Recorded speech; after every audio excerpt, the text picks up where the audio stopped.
Merci, Monsieur le Président. Je remercie la représentante de la Commission de nous avoir présenté cette étude sur les nouvelles techniques génomiques.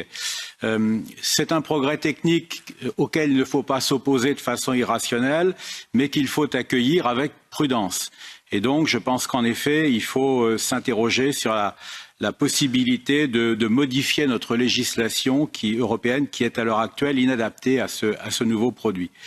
Alors cela étant dit, c'est un produit qui fait peur, qui suscite beaucoup de controverses.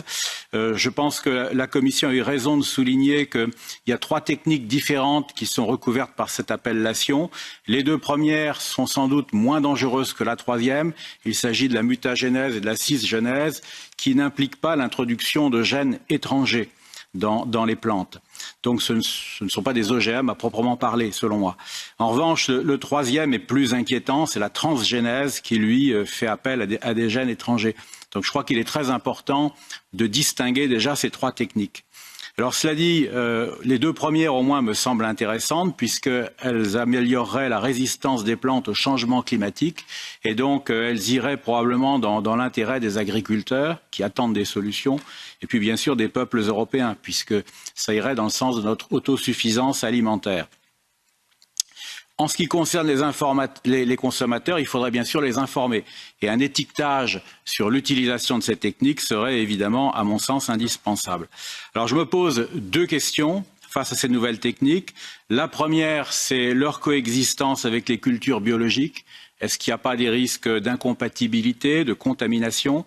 Et puis, ma deuxième question, qui est peut-être une question plus fondamentale, c'est est-ce que ces techniques qui ne sont pas des gadgets peuvent devenir un jour une véritable alternative à l'utilisation des pesticides? Je vous remercie. Et il faut que nous voyions ce qu'il en est des différents outils disponibles. Certains nous ont dit que les promesses en matière d'OGM n'avaient pas vraiment permis d'aboutir à quelque chose de positif, que l'on avait des produits résistants aux herbicides et autres, que c'était toujours les mêmes récoltes.